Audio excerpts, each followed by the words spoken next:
Good morning, ladies and gentlemen, and welcome to the IP Group PLC half-year results investor presentation. Throughout this recorded presentation, investors will be in listen-only mode. Questions are encouraged. They can be submitted at any time via the Q&A tab that's just situated on the right-hand corner of your screen. Please just simply type in your questions and press send. The company may not be in a position to answer every question it receives during the meeting itself. However, the company can review all questions submitted today and will publish those responses where it's appropriate to do so on the Investor Meet Company platform. Before we begin, as usual, we would just like to submit the following poll, and if you could give that your kind attention, I'm sure the company would be most grateful. And I would now like to hand you over to the executive management team from IP Group PLC. Greg, good morning, sir. Good morning, and thank you, Jake. And as always, thanks to everyone at Investor Meet Company for again hosting our half-year results webinar.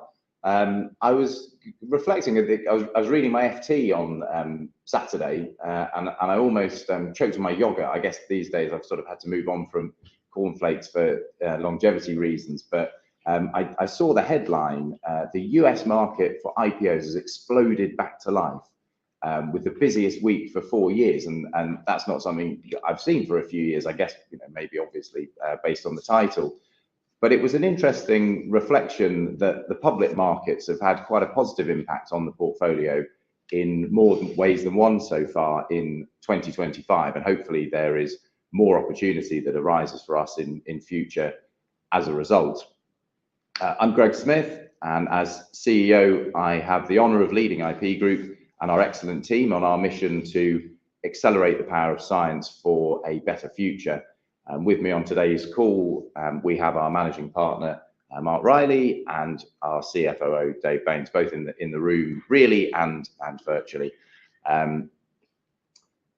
As usual, this presentation will be uploaded onto the IR section of our website with a few appendices. Before we start, please note all the usual disclaimers. If you can read that in the time I'm going to spend on the slide, then good luck. But this covers all the information, and particularly any forward-looking statements that we may make during the course of the next hour or so. So in terms of what we're going to cover, I'll provide an overview of the group's performance in the first half. Then I'll pass on to Mark, and he'll give an update on a number of our key balance sheet holdings, and then some other notable development, actually. And then Dave's going to run us through a summary of the numbers, and then we'll head into Q&A. As Jake said, as always, please post your questions up in the Q&A section, and as always, we'll endeavour to cover them all, either live in the session or afterwards via the platform if we run out of time. So for the half year, I think the main message is, overall, we made strong progress in the first half. We saw a number of encouraging developments in the portfolio, and indeed the pipeline of significant milestones remains good through to the end of 2027. The public markets were more of a contributor in terms of fair value, and then there were a number of other positive developments in the private portfolio. That public side included the successful IPO of Hinge Health in May, and strong half-year results from Oxford Nanopore, who beat city expectations. We recorded total cash proceeds of 30 million. That's 9 times what we saw in the first half of 24. And as a reminder, I said at the full year that we were targeting 250 million of exits by the end of 2027. And so what we've seen year to date means that we remain confident in achieving that target. We had a small overall loss for the first 6 months. However, NAV per share essentially stabilized in the reporting period and has subsequently increased since the period end to about £1 a share. We continue to be in a strong balance sheet position and have good liquidity, and we've still got gross cash of 237 million, and obviously that's significantly up from this time last year, when we had the Featurespace exit and others during the period. And then a final note is we're seeing increasing momentum in our efforts to add to our private scale-up capital under management. And the market hasn't necessarily moved as quickly as we'd hoped or expected on this front. However, we have good confidence of securing at least one new mandate by the time that I talk to you at the time of our full year results. So on the portfolio, Coming into the year, 4 out of our top 5 holdings have seen encouraging developments in the year to date. As Mark and DB will cover briefly later, the fifth, Oxa, while it's making encouraging underlying progress, is yet to close its latest funding round, and so our revised valuation has been pegged back to reflect that position. On Hinge, we were delighted for Dan and Gabe and the team to have the opportunity to ring the New York Stock Exchange opening bell on May 22nd. PitchBook described their successful IPO as a pivotal moment for digital health, signalling the reopening of the health tech public markets after a 3-year drought. And Mark will cover more on this shortly.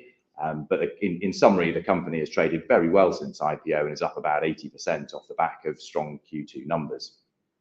Oxford Nanopore, they delivered a strong first half of trading. They beat analyst expectations on both revenue and on a lower EBIT loss. I think our observation was that growth was strong across all sectors and geographies. So by customer category, they grew in academic and in all of the 3 sort of applied sectors. And then by regions, even despite the sort of some of the headwinds in Americas was up, APAC was up, EMEA was up. So we're confident in the outlook for that company. By way of context, we are now the second largest holder behind EIT, the Ellison Institute of Technology, which is backed by Larry Ellison, as many of you will know. Of course, Larry recently became briefly the world's richest man, and he obviously has quite an incredible track record of delivering value through Oracle. I thought it was quite interesting that the UK press has started to pick up more recently on EIT and its Oxford ambitions, and Nanopore is very relevant. If you go onto the website, you can see how relevant it is to their focus on 2 of their big themes, one around health, medical science and generative biology, and the other around food security and sustainable agriculture. In terms of our position, as a reminder, we invested about 80 million into the company over time. We've realized about 110 million to date, so we've already covered our cost in full. And as you'll have seen in our portfolio data for this year and last year, we've taken a small amount of liquidity on a couple of occasions. And as you'd expect, we continue to very actively monitor the company against where we consider fair value to be at any given time. But as I said, we remain really confident in the medium-term outlook for the business. And our feeling was that their full year 25 guidance was maybe a bit conservative given the strong first half update. So we're confident in our holding. And we look forward to further commercial updates from the company. There's clearly a number of interesting commercial relationships brewing there in biopharma and in clinical, and also the deeper dive on their refined commercial strategy, which will be coming out in Q4, particularly around how they intend to exploit the sort of 13 to 14 billion of TAM that they've identified in what they call the higher priority segments. And then on Istesso, following the news that their most recent trial didn't meet its primary endpoint back in February, the management team has worked hard to progress that program through to value, and the company published a peer-reviewed paper in the Journal of Pharmacology and Experimental Therapeutics, JPET to its friends, and that was outlining the impact of its compounds on various chronic diseases where tissue damage occurs. So rheumatoid arthritis, as you'll know, but also things like osteoporosis, fibrosis, and interestingly, sarcopenia or muscle loss. And that last bit, I think, led to the paper being picked up by some of the longevity publications, because muscle loss is particularly relevant at the moment around the weight loss drugs, the very common side effects of some of the GLP-1s.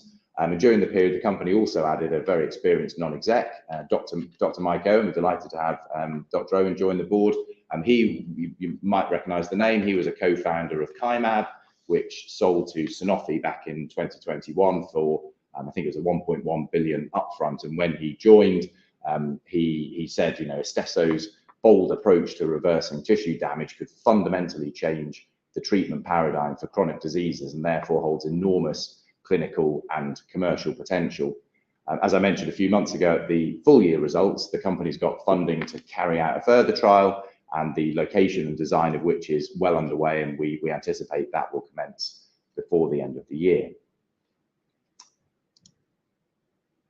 On exits, we had a good period for cash realizations. We set an internal target of 50 million for full year 25 coming into the year. And the momentum into half two, and I guess a more elevated level of inbound interest in the portfolio, gives us a high degree of confidence that we'll achieve that and likely exceed it. Of the examples shown here, 2 companies were outright company acquisitions, and 1, Centessa, was a partial realization. For our remaining holding in Centessa, the company recently gave a positive update at the Morgan Stanley Global Healthcare Conference, and we anticipate the readout of their phase 2 in narcolepsy is pretty imminent, and that will be the next catalyst for our remaining holding. In addition to these examples, also worth mentioning, we realized a small amount of our Hinge holding at the time of the IPO, and as I mentioned, the balance has gone up by around 80%, so our lockup expires on that in November. On what we've done with that cash, as a reminder, our policy is a commitment to deliver cash returns to supplement capital growth using a proportion of the exits that we make in any given year. At the moment, we are using buybacks, and we said that we'll do that until the discount gets to a lower level than 20%.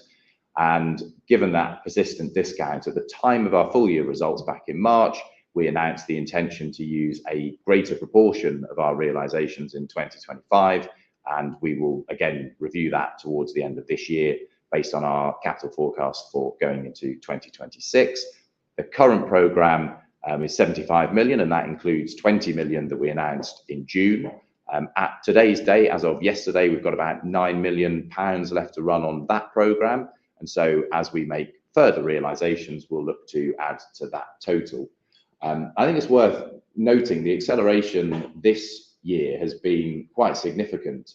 In fact, yesterday I was looking at the numbers, our share count fell below 900 million shares for the first time, which means that we've now retired 15% of our capital in issue. We've focused lots of our capital in the last couple of years on the buyback and on existing portfolio and getting those with the highest value potential through to their milestones and value realization. And we're starting to see as sort of performance and market appetite continues to return, we'll start to selectively add a few more new holdings to the balance sheet portfolio, including from Parkwalk and the wider ecosystem. So before I hand on to Mark, I just want to sort of briefly look forward quickly, a reminder of the IP Group investment case, 3 things to believe. The first is that there is significant value potential in UK science and technology. I talked about this and exemplified this at our Capital Markets Day back in June. The second is that IP Group is well positioned to exploit this, given the team, the track record, the sourcing, and the portfolio, and that this represents an attractive shareholder opportunity, particularly given the discount to NAV against which we currently trade. To reiterate again, this is something that I've covered in the past few updates. This, in a single slide, I guess, depicts the capital strategy that we are following to be able to exploit that opportunity. From the perspective of a developing science and technology business, we're one of the few investors that can support development from the very earliest stages to relative maturity at the sort of venture growth end of the journey. And complementary private funds are strategically important in terms of pipeline, particularly in the case of Parkwalk, but also development capital for our businesses, and they also contribute fees to mitigate our net overheads. In terms of scale and ambition, Parkwalk, we're aiming to maintain around 500 million of assets there. Successful exits are balancing off against new subscriptions. On the balance sheet, we're focused on NAV per share delivery, and that obviously includes that 140 million of cash that we've returned to shareholders over the last couple of years, and is appropriate for where we are in the cycle. And then on the scale-up fund sides, under which you'll remember Host Plus increased their commitment by a further 125 million Aussie last year, and that's where there is a real growth opportunity to scale available capital to ensure strong returns from our balance sheet and our sources of for our various investors. On the first bit of that, just a quick update on our differentiated UK sourcing platform, Parkwalk. The business here, as you'll see from the numbers, as I mentioned, has about 500 million of assets under management there, which are all EIS tax advantage capital, and we partner with many of the UK's leading universities to source new spin-out opportunities.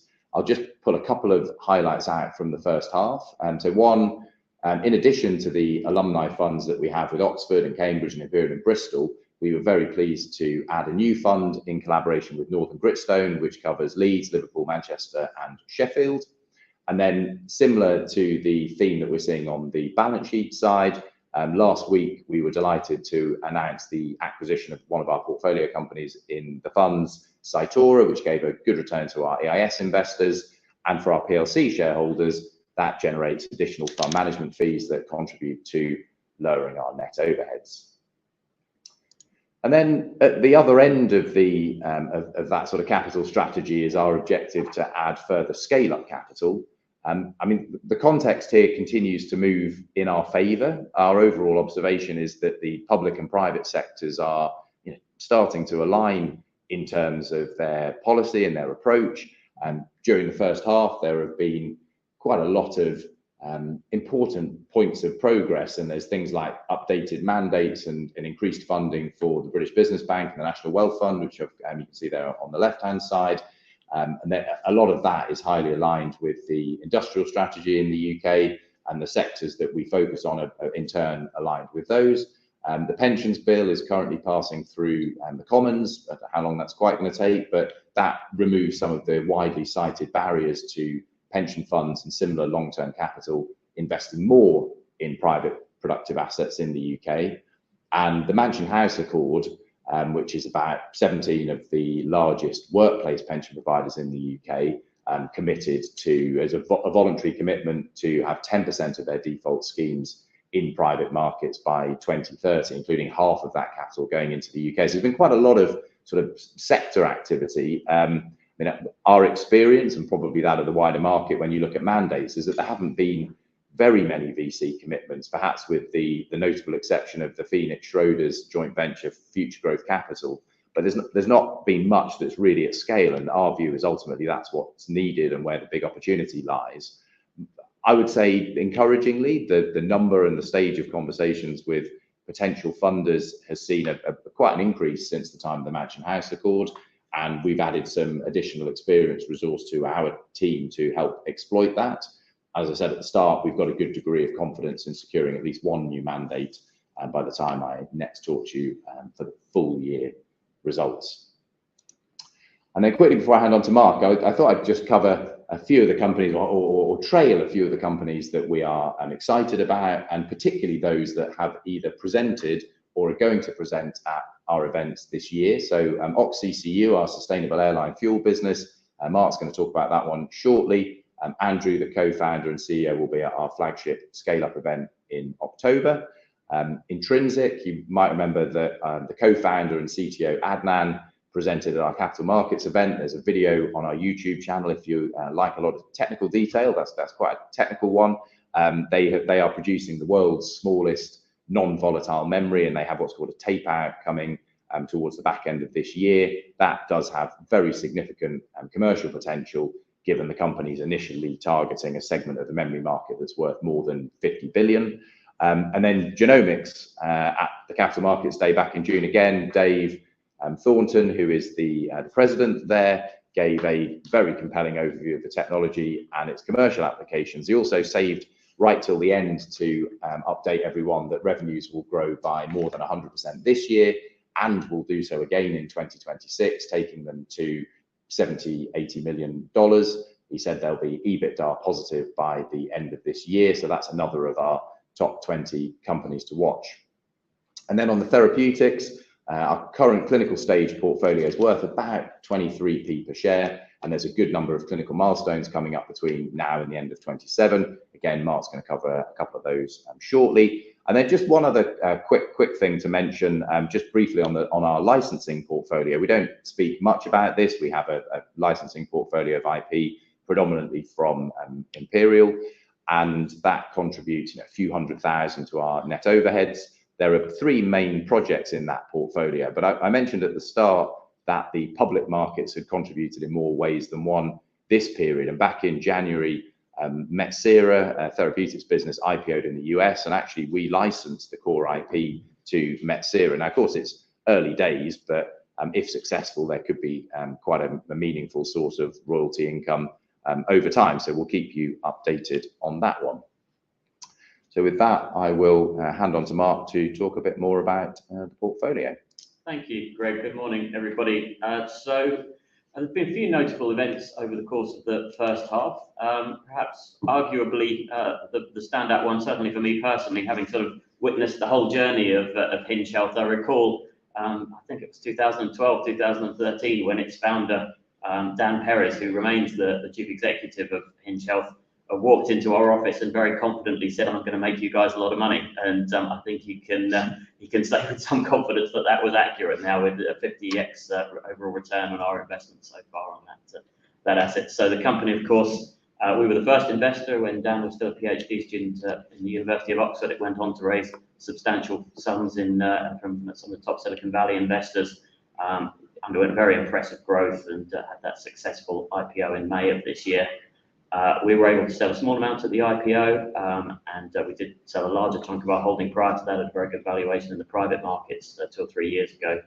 But we still have a remaining holding that was worth just under 40 million at the half year, and the share price continues to trend upwards even since then, which is good news. So that holding is locked in now until end of November, but we still have that holding in Hinge Health, and the company has since put out some announcements of its latest results. Its Q2 announcement, and again exceeded expectations, did very well. Revenue reported as increasing at 55% year over year, and they're now at $140 million of revenue in that period, and they're projecting 40% of the year-on-year growth going forward. So still very strong commercial progress there.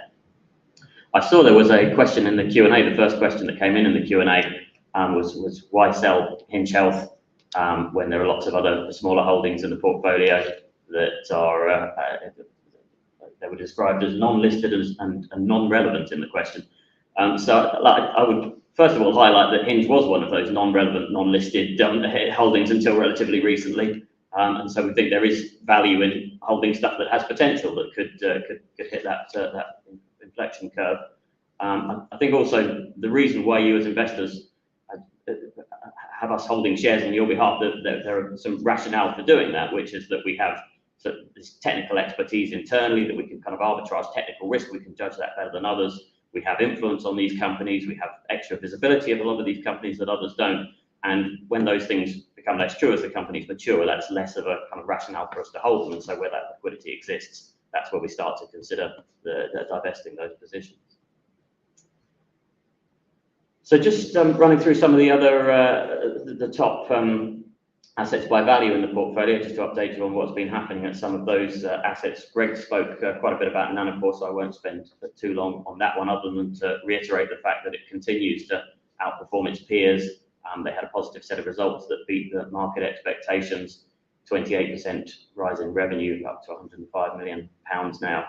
And the key thing that we were looking for in those results was diversification of revenue, a demonstration that they're moving into applied markets, into clinical markets, as well as this strong base of research revenue that they've already demonstrated over the past several years. And we really saw that this time. The revenue grew by over 50% in the clinical domain and 27% in the applied domain. So that they're really showing that they're moving into those big market opportunities, and that's very encouraging. On Istesso, so as Greg said, this was frustrating that they missed this endpoint in the first phase 2 trial, but frustrating because it also demonstrated there's so much potential in this drug. And as Greg said, there was some data from that trial published in the Journal of Pharmacology and Experimental Therapeutics that demonstrated that this ability to elicit tissue repair, not just sort of preventing degrading of the tissue, but actually showing that it's repairing the tissue, which has a lot of implications for, it showed these improvements in bone erosion, in disability and fatigue, and so that has a lot of implications for sort of slowing aging and to slow the progress and even reverse the progress of some of these really detrimental conditions that people suffer from, it, like this. Their focus is currently on rheumatoid arthritis, of course. So that publication certainly increased market confidence that there's a mechanism of action here that's really interesting. The efficacy of this drug is real, that there's a range of clinical indications and diseases where it could be used. So it was sort of frustrating because of this potential, that unfortunately that benefit didn't manifest in a particular primary endpoint chosen over the timescale and over the cohort of this first trial. But we've learned a lot from that. They're going to do another trial now that implements those learnings and focuses on the things that they think they can really create a difference with, and they're well funded to do that trial. So that's positive in that respect. I remain optimistic about the sort of long-term prospects of that company. And finally, on this side, amongst our most valuable assets, Pulmocide. So they not a huge amount to report there because things are going well. Their trial is on track. It's progressing according to plan. This is developing these respiratory treatments, inhaled treatments for respiratory infections like invasive pulmonary aspergillus, which is a very nasty thing that you get wrong with your lungs, a sort of mold infection in the lungs. And their trial is recruited well, and so we're still expecting that to read out in sort of H2 of 26 and have some results from that next year. Finally, not on this slide, but Greg also mentioned Oxa. So Oxa, we have taken this impairment on the holding there. It continues to make good technical progress. We've got very encouraging commercial progress. The company is doing well. It has been harder than we hoped to raise money for the company. A bit frustrating because we have sort of built the building blocks around, but it's we're just not quite over the line with that yet. But we are quite advanced now in discussions with some major potential cornerstone, and so I hope to have some good news on that asset soon. So that's the sort of the higher value stuff in the portfolio. That's the kind of top end. But another just picked out another handful of assets to mention because of some exciting developments in those assets. So Artios, you may recall, is a company that's developing DNA damage response-based cancer therapies, and they are focused on hard to treat solid tumors. It's now public that they're targeting pancreatic and colorectal cancers. Both of which have a huge, unfortunately, unmet clinical need. So big market opportunity for the company, big commercial opportunity. They did publish some of their sort of early data from their current trial, their phase 2 trial, at the American Association for Cancer Research conference, and that data was very well received. They're funded to continue that trial and to explore the indications that they're seeing, and so we expect to see results from that end of next year, sort of early 2027 is the most likely time that we'll expect to. I have to sort of qualify all of these clinical trial expectations, that there are always things that can go off track and it can be delayed, but at the moment, as far as we know, Artios and Pulmocide both are on track and expecting the same timescales that we've already guided. Then finally, there's two assets to mention in our clean tech portfolio. So OxCCU, I don't know, we maybe haven't spoken a huge amount about this company in the last few presentations, but this is a company in Oxford, a spin out of Oxford University, that's developing the world's lowest cost, lowest emission methods of making sustainable aviation fuel. So you use sort of waste carbon and you turn it into fuel for aeroplanes, and good news for those of us who would like to continue traveling without having quite the impact on the environment that it currently has. So that company raised £28 million in a Series B round during the period, and the exciting thing about that is the sort of incredibly impressive list of strategic investors who came in to really validate the proposition that OxCCU is working on. So it was round was led by Safran, which is the world's second largest aircraft equipment manufacturer. The energy company Orlen came into the round. IAG, which is the parent company of British Airways, came into that round. So a real kind of validation of their proposition based on the strategic interest that they've had in strategic financial support that they've got. They've built a demonstration plant. It's sat on the tarmac up there in Oxford Airport that's kicking out jet fuel. It's working, it's producing jet fuel now, and they've started the process to develop a full-scale commercial project in the UK. So that will be the sort of next scale up of their project. And finally, Hysata. We've talked about Hysata in these presentations before. Very compelling proposition. They have a hydrogen electrolyzer, a machine that produces hydrogen at 95% efficiency, which is well above anything that you will achieve if you buy a hydrogen electrolyzer off the shelf today. So their 100 kilowatt system, it is slightly delayed, but we anticipated there was a possibility that there would be a delay on this 100 kilowatt system. So that's built into their funding roadmap with the money that we raised with them last time. So they're still funded to produce that system, and we're still expecting it to be commissioned during Q3, as in this quarter of this year. They've also got a field trial going on, a machine running on a customer premises in Saudi Arabia. So this is not sat in the Hysata facility, it's sat halfway around the world, and that is working, and they've reproduced that world-leading efficiency at that customer site. So they've demonstrated an ability to put the machine in a different place and create that world-leading efficiency. And with that, I will hand back to David now. Thank you very much. Thanks, Mark. Yeah, financial results. Nice to be with you again, as always. I'm going to go through this fairly quickly. It pretty much just pulls together all the threads of things we've been talking about. Overall, cash very strong again, £237 million cash. That's actually up 47% from this time last year, and that's because of a very successful exit feature space at the end of last year, which of course has generated a significant amount of cash. We are of course slightly down from the year end if we make investments, and I'll give you a cash flow in a minute to talk you through that.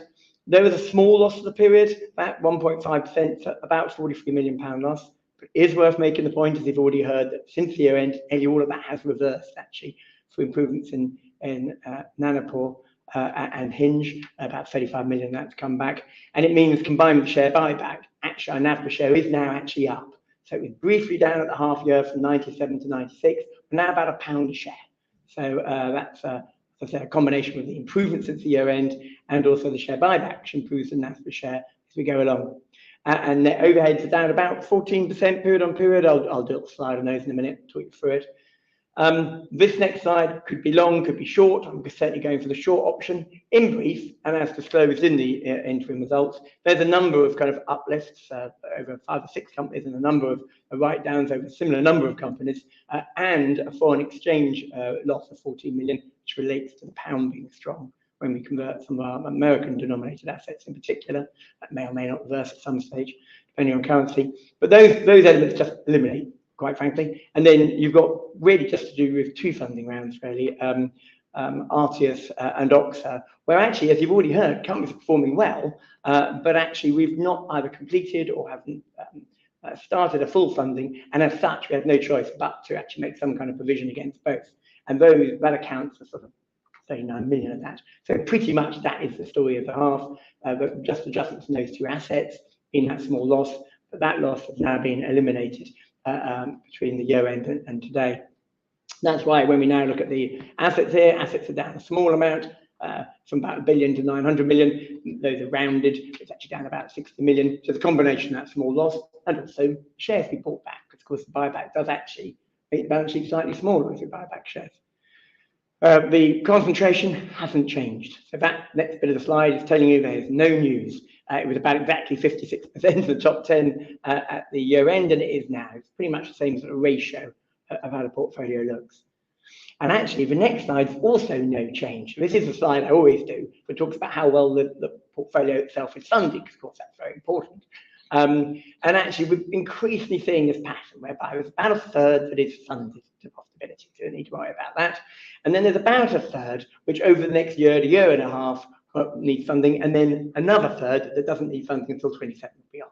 So much of the portfolio is fairly well funded, but there will always be funding challenges and companies requiring funding at any point in time. But that kind of 1/3, 1/3, 1/3 rule is beginning to come pretty well solid as a rule.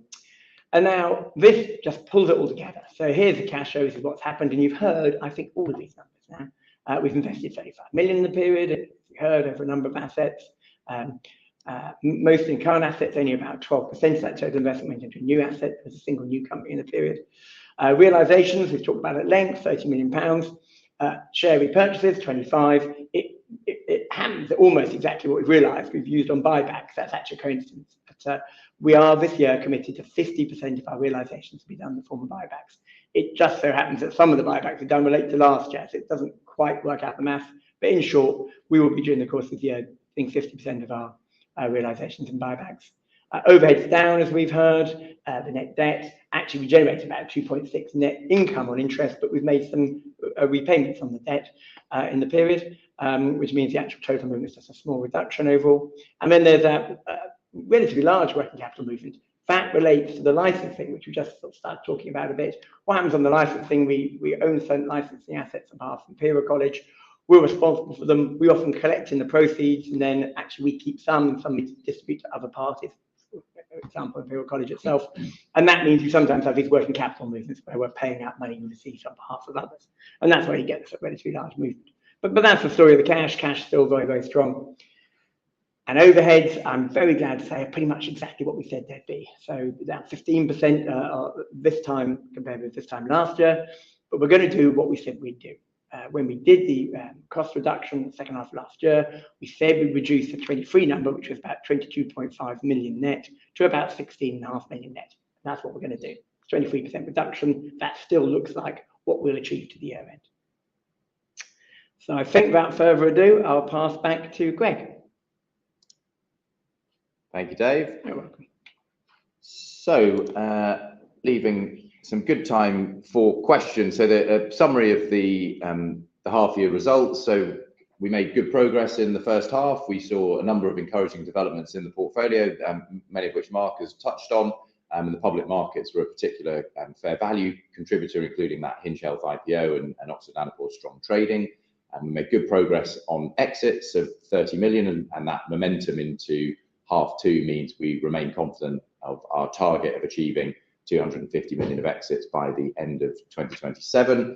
As Dave's just mentioned, our NAV per share essentially stabilised over the period and has subsequently increased since the period ends to £1 a share, about £1 a share.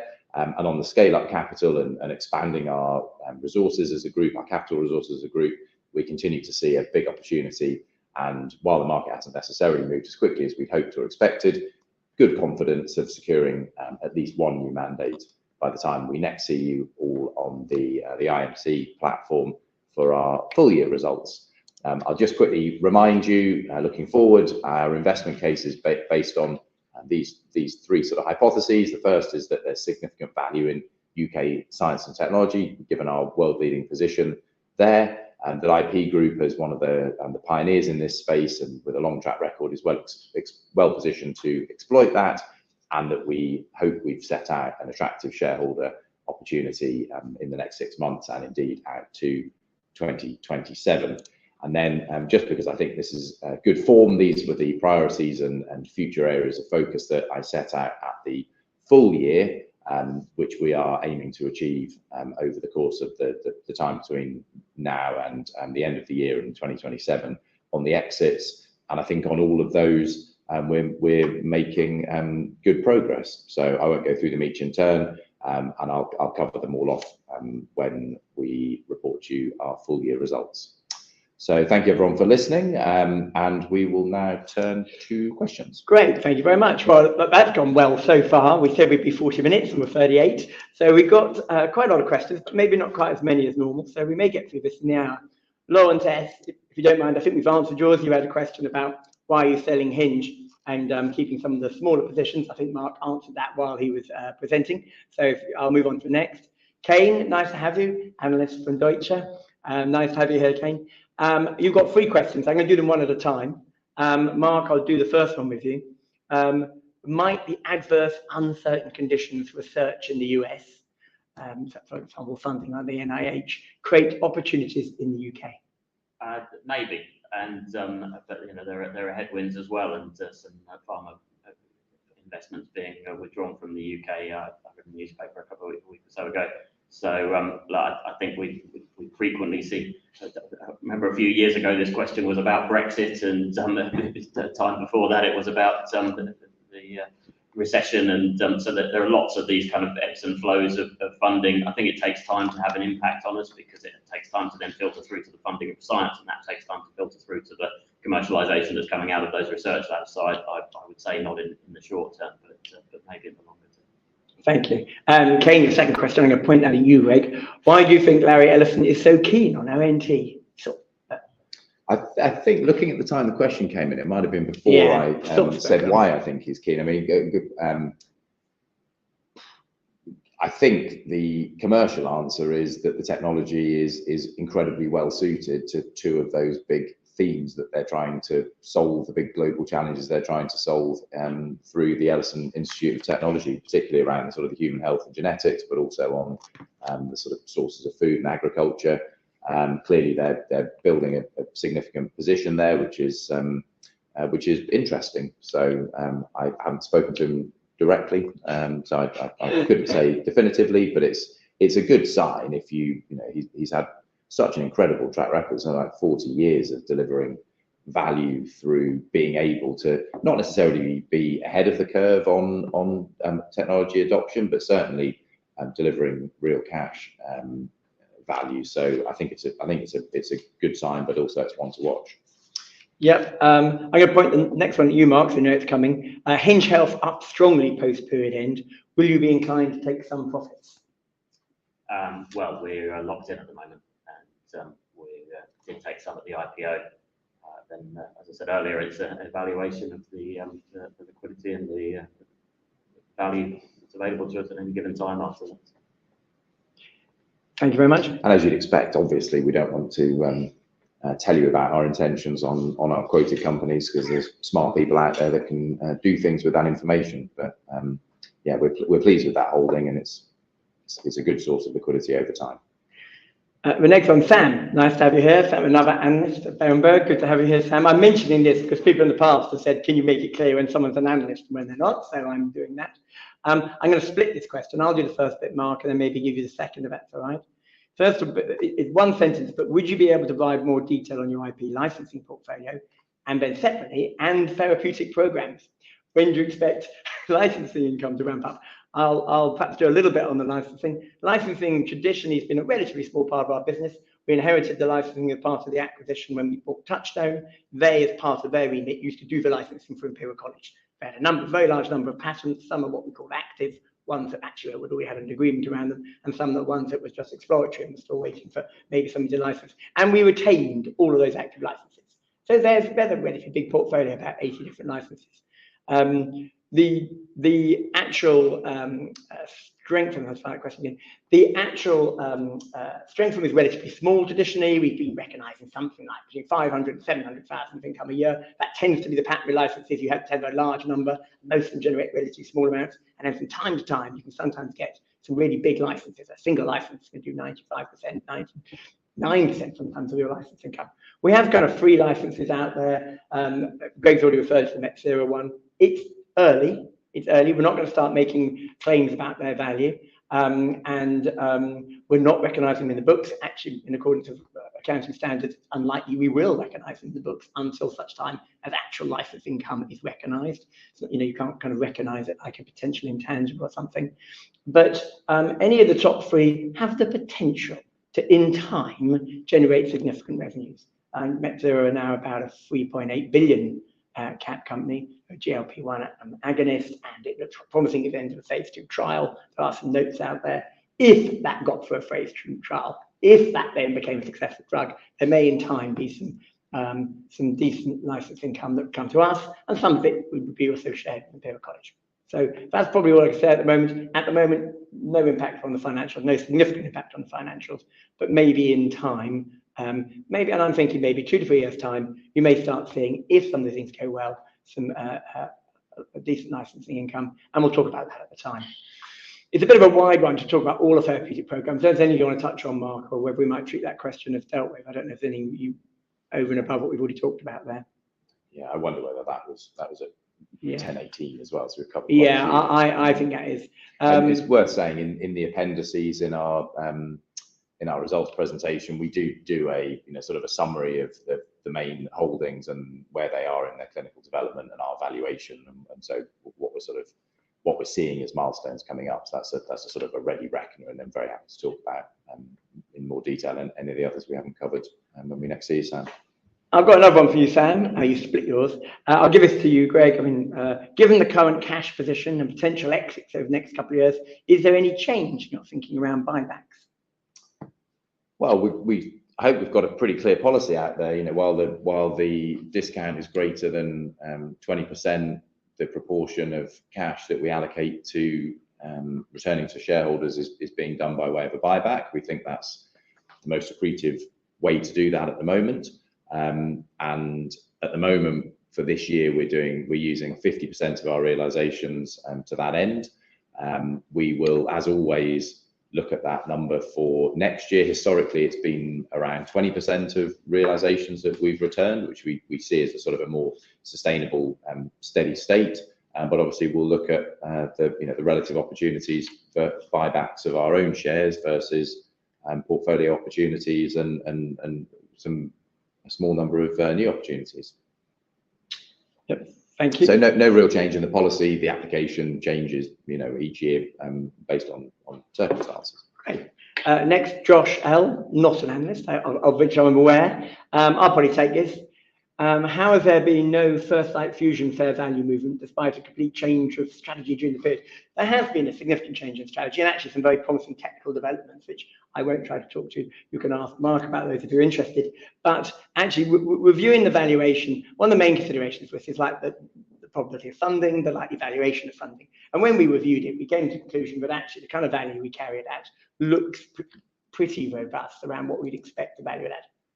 My recollection is that the new strategy was fairly well advanced at the time of the full year valuation, so that was pretty much factored in. Yeah, exactly. And at the moment, I think from where I'm sitting in terms of the technical side of valuing it, I think that actually we carry it where we sort of think it may be valued. We may be wrong, but we will see. But we, after quite a lot of discussion, we felt it was fairly valued, and the movement in its actual carrying value is actually just related to money we've invested in the business. So it's gone from 25 to 30, I think. That's that. Next, who would this be? From MV. Hi, IP Greek team. Nice momentum in portfolio. Thank you. Any plans on a partial full sell down on Nanopore, particularly given the IT initiative? Well, Greg's already mentioned we're unlikely to comment on that. I don't know if you want to say anything further, but we're unlikely to comment on our sales plans for public companies. Anyone want to add to that, Greg, at all? I don't think anything to add to what we've said on that front. We do look at it all the time. It's not. I've said in the past, it's not our strategy to have big holdings in large quoted liquid companies that our shareholders can access directly. So it's a matter of time, but we're a happy holder given the progress in the portfolio, and we always look at liquidity. Thank you. Next question from Bill H. Probably Mark, about you. What is the role of IP Group's managing partner? If you'd like to outline your role. To deliver shareholder value, to increase the value of our existing portfolio, and to make exciting new investments into companies that will be future world-changing companies. So I have responsibility across the portfolio. I'm the person that chairs our investment committee, so I ensure that the decision making is sound and as good as it can be, and oversee all the decisions around transactions of investments and exits. Thank you. Again, I think one for you, Mark. I don't know how much you want to talk about this. Can you? This is Milos, so another analyst, Edison this time. Hello, Milos. Nice to have you. Can you give us an update on the monetization of Ultraleap's patents? What you are able to talk about on that, Mark? I think. I can. I wasn't sure if I could, but I managed to text the CEO, and he told me that they did a LinkedIn post on Monday actually on this. That the transaction, you might recall, we had an agreement to sell the patent portfolio to a company called Sim IP, who are specialists in monetizing patent portfolios, and we were waiting to close that transaction when we last spoke publicly about this. That transaction has now closed, and so that's very positive, and the company has received the proceeds for that initial part of the transaction. There is an earn-out agreement, so as Sim IP monetize that portfolio, funds should flow to Ultraleap. Looks very positive. We really believe in the value of that portfolio. There's a lot of places where we think those patents are valuable, so we're optimistic about future fund flows from that.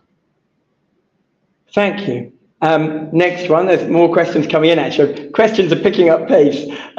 Robin M. I'll give it to you, Greg, I think. Maybe you can talk a little bit about cash raise from private market secondary sales, both in the past and going forward. Is this becoming an easier way to raise capital? I think possibly referring to the small deal we did last term. Yeah. I'll let you. Thank you.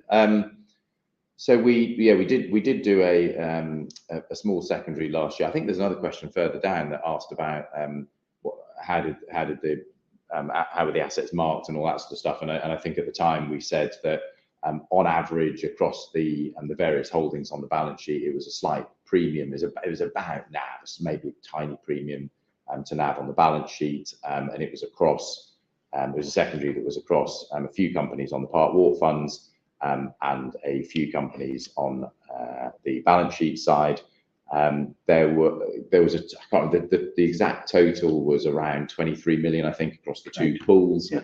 And we also said that there were things like preemption rights and all that sort of stuff, which meant we couldn't complete the full transfers that we planned to. I think we did just over 2/3 of the 23 million, I think. So that transaction is all played through, and we do look at other options like that. We've explored all the time that I've been at IP Group, which is sort of 15+ years. We've always looked at, are there ways that we can accelerate value through these sort of structured transactions. I think the secondary markets are interesting at the moment, and they're interesting potentially for us, potentially as we think about how we access scale-up capital and build some strategic relationships. But also the secondary market is quite interesting because we have a permanent balance sheet and our liquidity position is reasonably strong, relatively speaking. There is clearly an opportunity where in companies that we're existing shareholders of that we particularly like, or even potentially companies that we've tracked over the last few years that have made significant developments, but perhaps their cap table isn't as strong as it could be, then clearly there's secondary opportunities for us. So yes, we look at it on both sides, and we'll always consider those opportunities. The next one I'll point towards you, Mark. It's from Milos again, and it's one that probably just give a general feedback on. What appetite for M&A and licensing deals do you see across the life science sector at present? It's quite a wide-reaching question, actually. I mean, it seems good. My context is perhaps lacking a bit because I wasn't responsible for life sciences until a year or so ago, but so I don't have a full history of staying close to this market in the way that others might. But it's that we've had quite a lot of interest in, particularly one of our portfolio companies. There's been some inbound interest from potential sort of license stroke acquirers. So in the small sample set that we have, it's maybe not representative, but it seems positive for us. Great, thank you. I'll have a go. Next one. Congratulations. This is David R. Congratulations on a good set of results. Thank you for that. On what basis is the optimistic view of exits of 250 million for the period through to 27? Well, it's basically on our internal projections. So you can imagine we're running a sort of capital allocation process all the time. So all the time, always updating estimates of how much we need to invest, how much we think we're going to realise, therefore what's the closing cash balance going to be. And in that process, we're always running out 3-year projections of what our realisation is going to be. And we do feel relatively optimistic in the period to the end of 27, we will generate that level of realisations. And to be clear, that doesn't include Oxford Nanopore. That's not, there's no plan for selling that. Nanopore is not in that. So one would hope Nanopore itself, if it does the numbers they're talking about, could easily grow to a 200 million pound asset on its own, our share at least, by that time. So that's separate. We do think, looking particularly, there's a number of the therapeutic programs which we think will come through in that timeline, reporting both in 26 and in 27, which we feel, if they are successful, could generate really quite sizable realisations for us. So when you look at our numbers, I mean, I won't get too much detail. When you look at our estimates for what we think we're going to realise, we have weighted probabilities, all types of complexity to try and estimate it. But we're increasingly finding we're relatively accurate at it. Although it's a sort of a balancing game with a 10% probability of that and 40% probability of that, actually, it seems to work out relatively well, which is why we've been able to manage our cash relatively well. So in short, it's based upon our current expectations of the portfolio as it stands, and there are quite a number of, as you can see by looking at therapeutic readout, quite big programs reading out, which if any one of those work, could make a serious dent in that number. And we are certainly, as we've already said, on target to doing the number we plan to do this year already. Next one, Haran, I hope you don't think I'm ignoring you. I think this is a question around the secondary we did last year, which Greg's already referred to, and I think we've answered. So I'll have a next question, which because I was answering the last one I haven't read, but I will read it out. We'll see what we've got. This is from David R.S.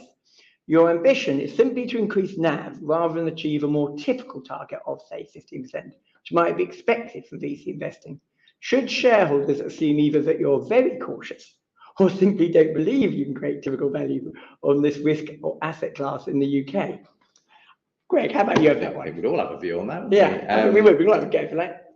I mean, we've got to be realistic with the current environment that we're operating in.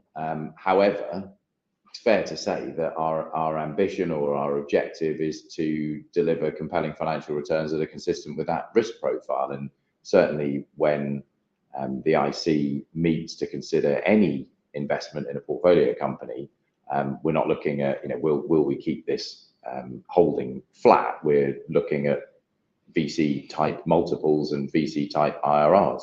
And so the objective is to have more of those successful returns, and we've focused the investment strategy more into those areas where we've seen that those successful returns in the past, but also, importantly, where we think there is return to be had in the future in delivering against this sort of science-backed investing environment. I don't know, Mark, if you'd add anything particular to that? Agree with that? No, nothing to that. No. Hopefully, we're moving into a period where that the environment's a bit more accommodative, and we're seeing good pickup in M&A interest. I wouldn't say it's sort of like a wall of M&A interest, but certainly compared to the last couple of years, there's quite a marked increase in inquiry. So that's obviously what it's the sort of cash on cash returns ultimately, which are important. And I think if you look at the track record of things we've had, including Feature Space recently and others, the cash on cash record there is very good. It's sort of 5-6 times and up in the sort of 20-30% IRR. So that's what we're targeting. The NAV gives you an idea of how it's going over time, but sometimes we have NAV setbacks, and that doesn't necessarily mean that the company's not going to deliver strong cash on cash returns in the future. I agree. I think 15% something we certainly can achieve. And certainly when you look at some of the areas we now focus on, as Greg said, actually mathematically, you can see the past, no proof of the future, but you can see investing in those areas in the past, we have achieved those sort of returns. So it's certainly a number we aspire to and believe we will achieve. Andrew M next, talking about the fallen value of Oxa, which has been partially explained by Greg. He has mentioned there's some good technical progress. Could we perhaps, Mark, have a little bit more about how we feel there's technical progress despite the fallen value? Yeah. I get an email from the CTO once every couple of weeks talking about the exciting technical progress in the most of it's in the context of deployment on actual vehicles and real world applications. They're doing a lot of work. Some areas I don't want to go into too much detail because this is sort of commercially sensitive information, but they're doing a lot of work deploying their software onto to real world vehicles. One is in Jacksonville in the US, where I got an email from the CTO the other day saying they're now over 1,000 journeys and over 4,000 kilometers traveled autonomously, and I believe all those passengers survived the experience, so that seems to be going very well. And the sort of equivalent proof point in the sort of off-road domain, they're currently fitting out the trucks that transport big containers around ports, and the CTO has been sending me videos of these trucks. That we've now got 2 of these things, and they can drive around without driving into each other, and so it's very rapid progress being made of deploying this software on unusual vehicles, accommodating all the parameters of those vehicles and the different requirements of their environment, and operating effectively in those environments. So I think from a technical perspective, they move at great pace at Oxa, and it's very impressive. Thank you very much. I appreciate that. Going to the next one, Haran again. You do get your question out this time. There were reports in the press Hinge Health that some shareholders sold shares at the time of their most recent results. Could IP Group have sold at the time? Yeah, I think that may refer to the staff sales, because right. there was a provision which allowed them to sell in that period, which other shareholders couldn't. I'm in contact with the bankers and with the company pretty regularly. I spoke to them a couple of times around that time that the staff sales occurred. So no, that wasn't opportunities come out a lot. Yeah, no, we can confidently say we couldn't have done no. No, we're aware that we've tested the market. We know what we can and can't do, and we couldn't no. Next one, Andrew M. Where did the 5 million investment in First Light go? I don't know if you want to answer that, Mark, or not. I mean, it was effectively bridge funding, a standard way we often fund our companies. I don't know if it's operating capital. It's paying the salaries of the people that are continuing with the research, developing this product that they're selling to the people who are pursuing the nuclear fusion and the people who are selling that product and so on. That's what it's covering. But I should warn everybody, by the way, that we are exactly at 11 o'clock. So those of you who only had an hour, we won't be offended if you leave. But we're going to carry on. I think I've got about 5 more questions, so we will carry on. So for those that are engaged, stay with us. I'm guessing about another 10 minutes. But thank you for those that have to leave. I'm going to head this to you, Greg. Slightly unusual, but interesting question. Which competitors do you use as internal benchmarks? Or rather, are there any public or private funding vehicles you view as best in class that you draw inspiration from? It's a good question. It's a good question, isn't it? Yeah, I mean, competitors or comparators in the UK, I mean, there's a reasonably well-developed market in the UK for certainly the early stage bit of commercializing UK science. And a lot of the comparators, and we don't really compete with them significantly, more often because there's more opportunities than capital generally at the moment. You're often looking to collaborate rather than compete. We do compete if it's a competitive deal. So on the UK side, there's Oxford Sciences Enterprise. We've got a small holding in that. We were a founder shareholder in setting that business up. Same with Cambridge Innovation Capital. Northern Gritstone we work reasonably closely with, and we just launched that fund I was talking about for early stage EIS investing alongside them in the portfolio. We also work with some of the other well-known VCs in the UK, Amadeus, and then I suppose some of the people that I have looked up to in terms of scale of business, I guess it's businesses like ICG, who very successfully used their flagship credit product to build out a very scaled asset management business, bringing in private capital to support their existing portfolio and indeed to then build that out. So that I often look at those comparators as sort of ambitious directions of travel for the group, because certainly it does feel that there is a large amount of capital that wants to allocate to this space. And so clearly, being in a position where we're a public listed entity, we've got the the professional valuations and the systems and the reporting, and the track record puts us in a hopefully in an attractive position for those partners who are looking sort of reputationally at working with people that have been around for a period of time. So yes, there's probably those sorts of businesses. And then of course there are some world leading VCs who are focused in particular areas, and we look at those for best practice, and various of the team have their sort of their favorite bloggers in VC space that we track their thought leadership. There's some very well resourced on VCs on the West Coast, some of whom are increasingly moving into the deep tech space where we are, and so looking at their pronouncements and how they're seeing the world is all useful information for us. Thank you. I'm going to move on to Ian R. I'm going to point this in your direction, Mark, if that's all right. It's a question we sort of get from time to time. How are you finding the UK universities at present? Are their funding issues making much difference to the way they're approaching tech transfer? And sort of separately but connected, are any of the government-funded schemes being impacted by budget constraints, and has this affected you at all? I would say yes, but I would say that's been the case for the past 15 years. I mean, they've always had these constraints on budgets, and that has always manifested in their approach to tech transfer, and it sort of varies by university based on recent success or lack of in the domain of commercializing innovation, I think. And so some universities that have had one standout success are much more kind of ready to invest in the area of tech transfer than others who have their fingers burnt by it. So I wouldn't say that I've observed a huge sort of sea change or big fluctuation in the last period, but there is definitely always a budgeting pressure on tech transfer activities, and any of the government-funded schemes being impacted by budget constraints.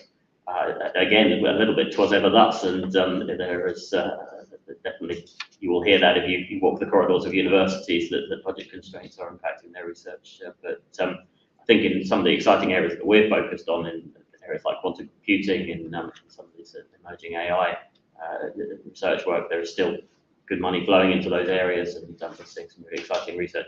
And UK has always done a lot with a little. We've always done good research with limited results. Thank you very much. It's very helpful. I'll go on next. I think I'll probably take this one. It looks like my direction of it. Andrew M. Thank you for this. Is it really accurate that share buyback programs accelerated? It's up compared to 24, but pretty stable in 25. Well, I guess the answer is yes and yes to that. It certainly accelerated compared with what it did historically. Certainly the amount we bought, I think about 75 million shares just in the last year compared with sort of 88 million, I think, ever. So it has, yes, accelerated. But it's a fair point. Within the year, it hasn't been buying back at a relatively constant rate during the year. Why cannot program be increased further? Well, it could, obviously, but there's just the correct balance, I think we feel. If we think we're buying at about the right rate and using about the right proportion of our proceeds on that buyback program, we feel it's been relatively successful. Ironically, helped by a very low share price, it meant we bought quite a large amount of shares in the first half of the year at an average of about 47p. So we think we got the balance right. We've already made this commitment. We're doing half of the proceeds this year. So I think we feel that we've got the balance about right. Of course, one could always do more. There are some people saying, why don't you do less? So it is about trying to get a balance, really.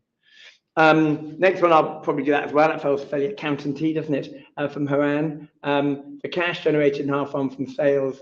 What was the cash value relative to the holding value? Well, ironically, they were all actually, there's about 5 sales over the period, and they're pretty much all public company. So in terms of, we haven't talked about whether it was an up or a down, because it was just the market price at the time. A number of them went, I think, in terms of Archdown, for example, went for about double. That was the main one. I think we got about 8.8 million. I think at the year end, that was carried in books at about 4.4 million. So we haven't, though, it doesn't really make sense to talk about whether we sold them up or down at the time because they were public market shares in any case. Let's have a quick look at the next one. Sorry, coming down, Phil N.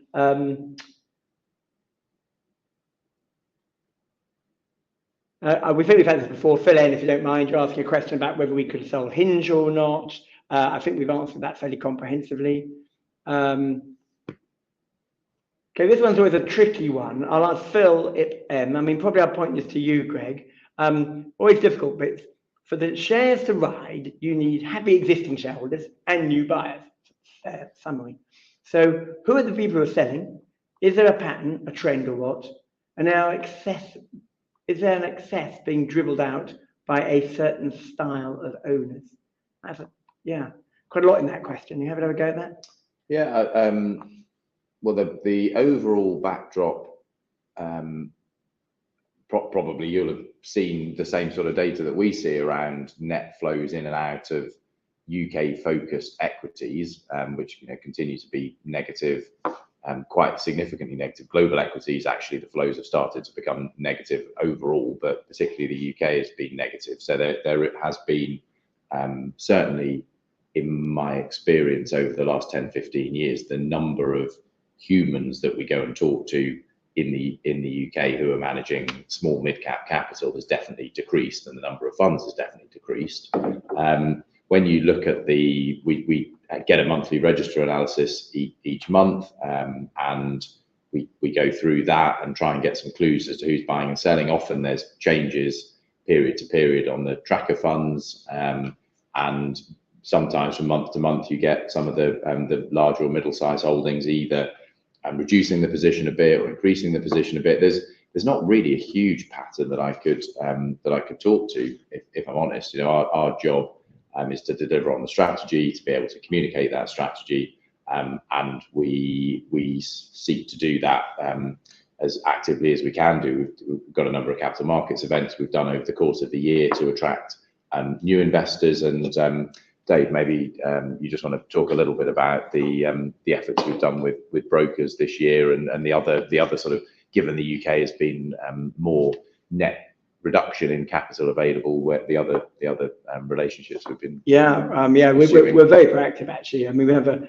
quite a wide range of brokers. Obviously our primary brokers are extremely supportive and very good, Numis and Berenberg, but we do also get some help with an outfit called TKDY in New York, small team of 5 who they've kind of identified about 200 American investors who are interested in UK stocks, and they've been getting us meetings. I probably have a meeting on average about once a week, one of them. And if they're interested enough, then Greg joins me and we do a joint meeting. It's often actually hard to tell. I know it sounds funny. We get a full shareholder register every month, and you're going down it trying to analyse. Sometimes you can't immediately identify who is what because they get bought through nominees, for example. But we think some of those American presentations are beginning to bear fruit. Cantors have also been helping us as well. We're finding some meetings both in America, and we've also got some road shows in Europe coming up. Rothschilds have helped us. They took us on a road show in Switzerland recently. So we're actually extremely active. And you will find by the end of the year, our head of global capital will almost certainly do some presentations in the Middle East and also in the Far East. So it's definitely not due to a lack of energy. And we are trying to get out and see people. And we think that is beginning to pay dividends. We think, and so that's partly reflected, we think, in the share price, that we are getting people to find out how interesting the story is and find out how extraordinary the discount is and what the opportunity is, which is pretty much what we're telling people. Next one is from Lucas, a shareholder from Switzerland. Hello, Lucas. Good to have you there with us. And you've written, just thinking out loud, you're giving an additional 200 million in exits from private holdings till 2027. So you add that on to sort of Nanopore, which sort of hopefully by then something like 170 million. Are you saying that there's nearly sort of 70 to 80% of current market cap might be achieved? I think the answer is yes. That was pretty much what I said earlier. Yeah, that is about right. Obviously, there's a lot of ifs in that, but if we achieve that, which we believe we will on the sort of non-Nanopore holding, if Nanopore still performs as it should, and we believe it will, yes, there's something between 150 to 200 million Nanopore on top of that number. We will hope. We will see. Last one, David B. Hello, David B. That's always nice to have one of them about. You've got a planted question. Yeah, why are you so good? Oh, no, it's not the one. David B. This is for you, Mark. Hello, do you think that the stance on US drug pricing and tariffs by the US administration is affecting pricing in the biotech market for ultimately successful innovation? If so, does that mean the model needs to be revisited so it is sufficiently profitable given the huge development costs? So I think therapeutic question. Yeah, that's a good question. Danger of being a political question. But so from our perspective, yes, I think we've got to assume that there has an impact.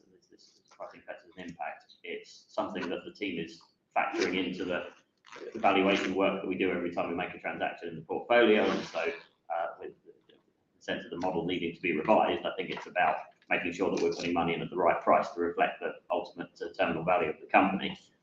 And so that's whether you describe that as a revision of the model on a macro basis, we're doing it from the ground up of looking at each transaction, so the value is there to be delivered in the context of the current market. The other thing I'd say, I don't think we're really seeing this in the conversations that we're having with pharma in the portfolio yet. I haven't heard that we've had pharma coming to us and saying we couldn't possibly engage with you on this or pay this much for this company on the basis that the ground has shifted beneath us, but that may come. And the last question is not a question, thank you. Philip N, thank you. Thank you, Philip N. We appreciate it. And thank you, everybody who stayed with us this long. And thank you for all the questions. That's the 29th and last question, Jake. Perfect, guys. That's great. And thank you, as usual, for being so generous of your time there and addressing all of those questions that came in from investors this morning. And of course, if there are any further questions that do come through, we'll make these available to you after the presentation. But Greg, perhaps before really now, just looking to redirect those on the call to provide you with their feedback, which I know is particularly important to yourself and the company. If I could please just ask you for a few closing comments just to wrap up with, that'd be great. Thanks, Jake. So to summarise again, we've made strong progress in 2025 year to date, good progress on cash proceeds, and that gives us good confidence around that 250 million of exits target to the end of 2027. I think the standout in performance for the first half, or standout transaction, was that successful Hinge Health IPO, which we're very pleased to see and delighted for the team and, of course, for our financial returns, and that's helped NAV per share now get up to about a pound a share, and hopefully we go up from here.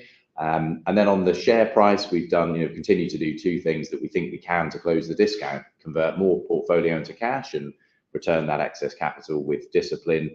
At today's price, we still think that buybacks are an accretive tool, and so we've been using that tool more aggressively that year, as David said, to good effect, and we'll continue to weigh buybacks against new investments and strictly on a returns basis. And so we are one of the world's most experienced university science investors, and so we we remain uniquely positioned to capitalise on the sort of the fiscal reform that we're seeing, and hopefully this rising demand for high growth innovation. So thank you all for listening, and look forward to updating you on progress for the rest of the year and into 2026. Perfect, Greg. That's great. And thank you once again for updating investors this morning. Could I please ask investors not to close this session, as you'll now be automatically redirected for the opportunity to provide your feedback in order that the management team can really better understand your views and expectations. This will only take a few moments to complete, but I'm sure will be greatly valued by the company. On behalf of the management team of IP Group PLC, we would like to thank you for attending today's presentation. That now concludes today's session, so good morning to you all.